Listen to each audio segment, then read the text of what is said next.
হাদিসে শবে বরাত নামে কোনো শব্দ নাই, এক নম্বর কথা। কি নাই ভাই? শবে বরাত নামে কোনো শব্দ নয়, আছে লাইলাতুন নিসফুম মিনাশ শাবান, শাবান মাসের মধ্য রজনী। শাবান মাসের মধ্য রজনী। শাবান মাস কি? উত্তর, নবী সাল্লাল্লাহু আলাইহি ওয়াসাল্লাম রমজান মাসের পর যে মাসে রোজা রাখতে বেশি গুরুত্ব দিয়েছেন তার নাম শাবান। আমার সাথে বলেন, শাবান মাস কি? নবী সাল্লাল্লাহু আলাইহি ওয়াসাল্লাম রমজানের পরে যে মাসে রোজা রাখতে খুব বেশি গুরুত্ব দিয়েছেন তার নাম শাবান। আয়েশা রাদিয়াল্লাহু আনহা তিনি বলতেন যে শাবান মাস আসলে নবী সাল্লাল্লাহু আলাইহি ওয়াসাল্লাম এত বেশি বেশি রোজা রাখতেন যে মনে হতো তিনি রোজা ছাড়বেনই না, সারা মাস রেখে ফেলবেন। বেশি থেকে বেশি রোজা রাখতেন শাবান মাসে। প্রশ্ন হচ্ছে কেন? উত্তর, এমনিতে এই মাসটা বরকতময় এবং এই মাসে আল্লাহ পাক তার রহমতে বিপুল সংখ্যক মানুষকে জাহান্নাম থেকে মুক্তি দান করেন। সুবহানাল্লাহ। নবী সাল্লাল্লাহু আলাইহি ওয়াসাল্লাম এই মাসকে তাজিম করতেন। এই মাসের সম্মানার্থে, এই মাসে আল্লাহর রহমত বরকতের সাথে নবী করিম সাল্লাল্লাহু আলাইহি ওয়াসাল্লাম এই মাসে বেশি বেশি রোজা রেখেছেন। সুন্নত কি শিখলাম? শাবান মাসে বেশি বেশি রোজা রাখা সুন্নত। একটা কি পেলাম ভাই?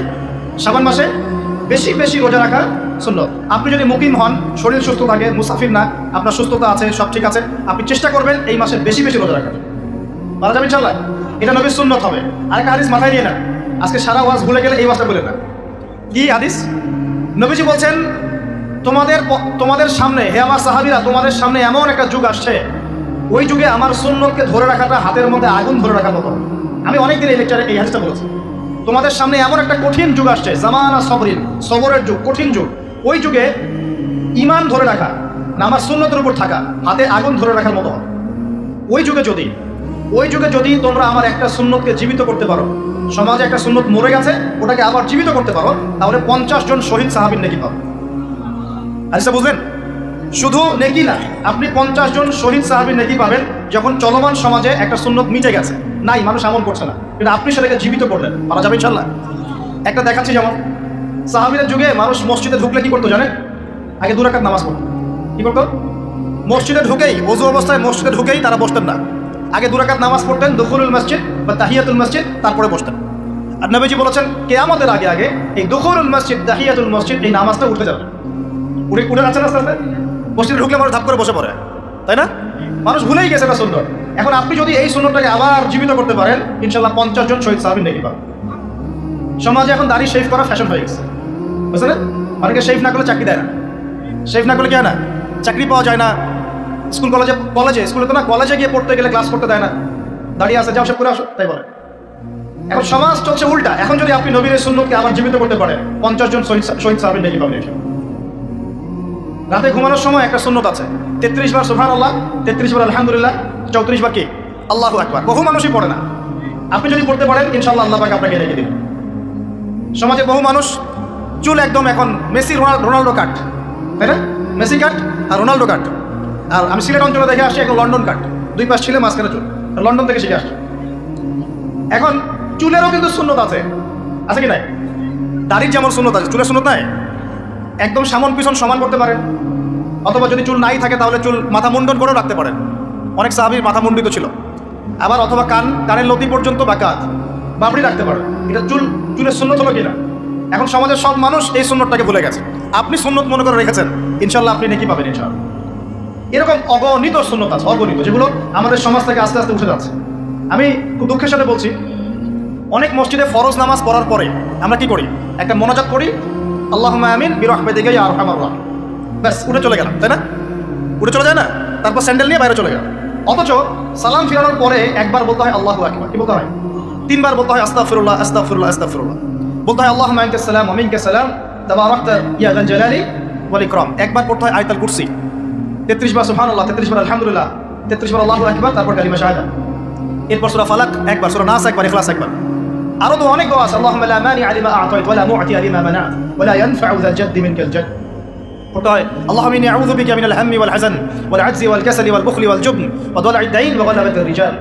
পড়তে হয় আল্লাহুম্মা আ'ইন্নী আলা যিকরিকা ওয়া শুকরিকা ওয়া হুসনি ইবাদাতিক। আর অনেক দোয়া আছে। দেখেন তো, মোনাজাত করেন, আমি তো না করছি না, আমি তর্ক করতে আসি না এখানে, এটা নিয়ে আমি ঝগড়া করতে আসি। কিন্তু এই সুন্নতটা যে উঠে গেল, মোনাজাতটা করে যে মসজিদ থেকে বের হয়ে চলে গেলেন, এই সুন্নতটার উপর আমল কে করবেন? সুন্নত উঠে গেল না? আপনি যদি বসে এখন সুন্নতটা প্রতিষ্ঠা করেন, 50 জন শহীদ সাহাবীর নেকি পাবেন। এগুলো তো গেল আমলিয়াত। সমাজ চলছে সুদের উপরে, আপনি যদি হালাল অর্থনীতি প্রবর্তন করতে পারেন তাহলে কত নেকি পাবেন? সমাজ চলছে জেনায়, আপনি এখন পর্দা প্রতিষ্ঠা করলেন, তাহলে কত নাকি পাবেন? সমাজে চলছে দুর্নীতি, আপনি এখন আমানতদারিতা ইনসান প্রতিষ্ঠা করলে কত নাকি পাবেন? সমাজে চলছে শয়তানি, সব শয়তানি, কি চলছে? শয়তানি। এখন আপনি আল্লাহ রাব্বুল আলামিনের ওহী প্রতিষ্ঠা করলে কত নাকি পাবেন? নিঃসন্দেহে অনেক বেশি নাকি পাবে। আল্লাহ পাক আমাদেরকে সেই লক্ষ্যে কাজ করার তৌফিক দান। প্রিয় ভাইরা, যে কথা বলতে এখানে আসলাম, এক বাড়াবাড়ি এই মাসে নবীজি বেশি বেশি রোজা রাখেন। তাহলে আমরা কি করবো এই মাসে ভাই? এক নম্বর কাজ, বেশি বেশি রোজা রাখার চেষ্টা করবো ইনশাআল্লাহ, আল্লাহ তৌফিক দান করবেন। এবার আরেকটা পয়েন্ট বলি, সামনে রমাদান মাস, রমজান মাস আসলে আমরা মাশাআল্লাহ পরিপূর্ণ মুসলিম হওয়ার চেষ্টা করি, কিন্তু সারা বছর এটা ধরে রাখতে পারি না। রমজান মাসে যে নামাজ পড়ে না সেও মসজিদে যায়, দেখা যায় যে জুমার নামাজও পড়ে না, ও তারাবির নামাজ পড়তে যায়, যায় কি না? ওই দিন গিয়ে বলে এসি দেন, ইমাম সাহেব এসি অন করেন, তাই না? সারা বছর তো আসে তাই, ওই দিন গিয়ে ইমাম সাহেব এসি বন্ধ কেন, এই মহতিন সাহেব ফ্যান দেন, তখন ওখানে গিয়ে মানে কি বলবো হ্যাঁ পাতকরি করে আর যাক। তারপরেও যে মসজিদে আসছে, আমরা দোয়া করে আল্লাহ হেদায়েত দান করব। আমরা তো কাউকে পিছনে ফিরাই দিব না, দিব? এখন রমজান মাস আসলে আমরা মাশাআল্লাহ রোজা রাখি, মানুষকে ইফতার করাই, দান সদকা করি, আমরা যাকাত দেই, তারাবি পড়ি, কোরআন তেলাওয়াত করি, আমরা মাশাআল্লাহ অনেক আমল করি। এই আমলগুলো কি একবারে ধাপাস করে ধরে ফেলা সম্ভব না? একটা আস্তে আস্তে ট্রেনিং প্রসেস লাগে। একটা ফ্যান চালু করলে ফ্যানটা কি শুরুতেই ধাপাস করে ঘুরতে শুরু করবে, নাকি আস্তে আস্তে স্লোলি সে মোমেন্টাম ধরবে? কোনটা? আস্তে আস্তে সে গতি পাবে না, ধীরে ধীরে গতি পাবে। ঠিক শাবান মাসে এত বেশি রোজা রাখা, ইবাদত করার অর্থ কি? যাতে রমজান মাসে আপনি পরিপূর্ণ ইবাদত করতে পারেন। বুঝতে পারছেন কথা? রমজানে গিয়ে তো শুরুতেই সব ইবাদত ধরে ফেলা সম্ভব হবে না। মনে করেন আগামীকাল পহেলা রমজান, আজকে থেকে আপনি সব ইবাদত একসাথে করতে পারবেন, তখন কি আপনি বেগ পেতে হবে। কিন্তু একটা মাস আগে থেকে যদি ট্রেনিং নেন, ইনশাআল্লাহ রমজান মাসে ইজি হয়ে যাবে। এটা একটা কারণ নবী সাল্লাল্লাহু আলাইহি ওয়াসাল্লাম শাবান মাসে বেশি বেশি রোজা রাখতেন, আমল করতেন। আল্লাহ পাক আমাদের সবাইকে শাবান মাসে বেশি বেশি আমল করার তৌফিক দান, যাতে রমজান মাসে গিয়ে আমরা সুবিধা পাই, রমজান মাসের হকটা আদায় করতে পারি। এবার এই মাসে নবী সাল্লাল্লাহু আলাইহি ওয়াসাল্লাম কি বলেছেন একটা হাদিস থেকে বুঝি। এই হাদিসটা সহ অনেক হাদিসে এই একই রকম কথা এসেছে, এবং এই হাদিসটা বিশুদ্ধ। এটাকে অস্বীকার করলে হাদিস অস্বীকারী হয়ে যাবে। বাড়াবাড়ি গ্রুপ, ছাড়াছাড়ি গ্রুপ, উভয়ের জন্যই নসিহত। নবী সাল্লাল্লাহু আলাইহি ওয়াসাল্লাম বলেছেন, ইন্নাল্লাহা তাআলা, নিশ্চয় আল্লাহ রাব্বুল আলামিন, লা ইয়াত্তালিউ ফি লাইলাতিন নিসফি মিন শাবান, শাবান মাসের মধ্য রজনীতে আল্লাহ রাব্বুল আলামিন তার রহমতের দৃষ্টি প্রশস্ত করেন। সুবহানাল্লাহ।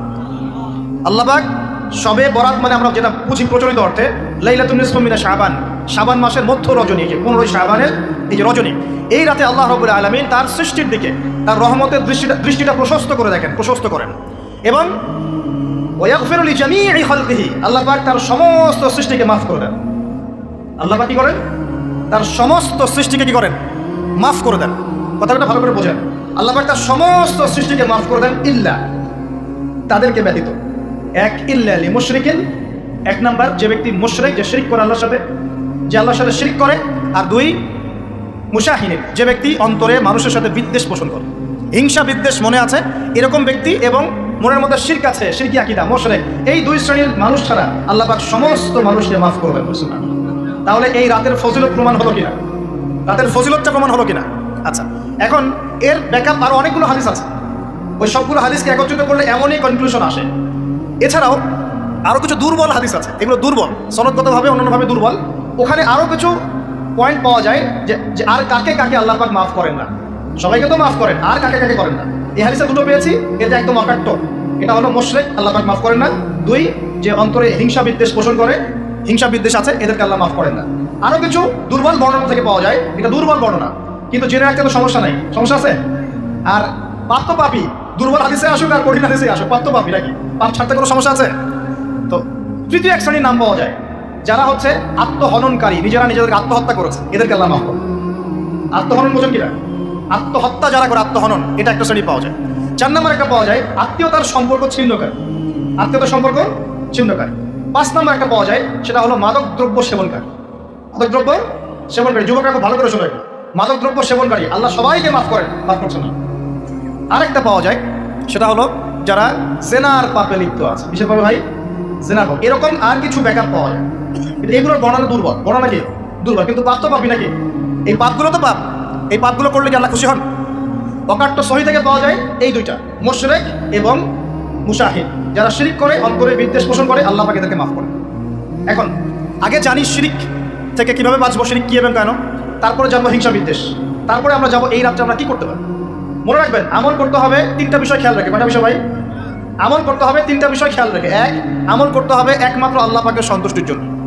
এক নম্বর কি বলেন? এক আল্লাহর সন্তুষ্টির জন্য, কারো সন্তুষ্টির জন্য না, কারোর জন্য না, শুধু কার জন্য? দলিল হচ্ছে ইন্নাস সালাতি ওয়া নুসুকি ওয়া মাহইয়ায়া ওয়া মামাতি লিল্লাহি রাব্বিল আলামিন ফাসাল্লি লিরাব্বিকা ওয়ানহার। দুই, আমল হতে হবে একমাত্র নবী সাল্লাল্লাহু আলাইহি ওয়াসাল্লামের সুন্নাত মোতাবেক। কার সুন্নাত মোতাবেক? নবী এবং সাহাবীদের সুন্নতের সাথে মেলে না, সেই আমল করা যাবে না।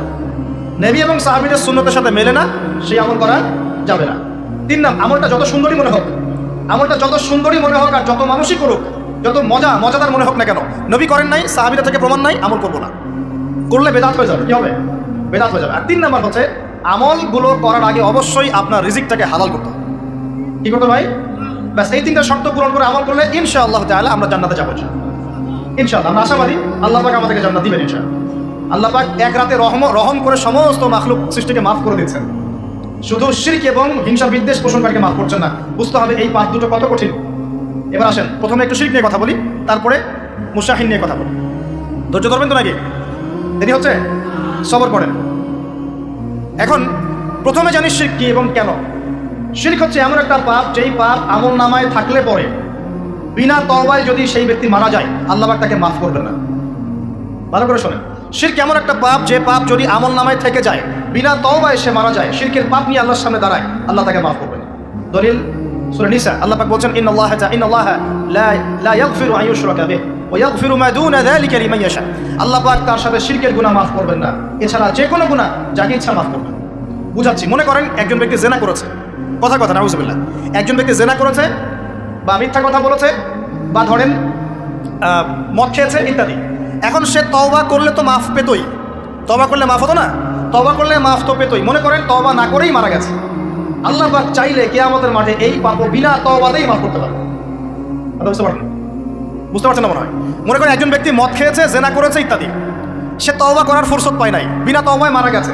আল্লাহ পাক চাইলে কিয়ামতের মাঠে তওবা না করা সত্ত্বেও আল্লাহ পাক তাকে মাফ করতে পারবে। কিন্তু একজন ব্যক্তি শিরকের পাপ করেছে, তওবা না করে মারা গেছে, আল্লাহ পাক কিয়ামতের মাঠে শিরকের পাপ মাফ করবেন। আমি বুঝতে পারছি? অন্য পাপের কারণে আল্লাহ রাব্বুল আলামিনের শাস্তি দিয়ে হোক, কোনো একটা ভাবে হোক, নবীর সুপারিশের মাধ্যমে হোক, তাকে জাহান্নামে গেলেও সেখান থেকে বের করে জান্নাতে দিবেন ইনশাআল্লাহ। কিন্তু শিরকের পাপ যার আমলনামায় থাকবে, তার উপর জান্নাতকে হারাম করে দেওয়া হয়েছে। বলেন নাউযুবিল্লাহ।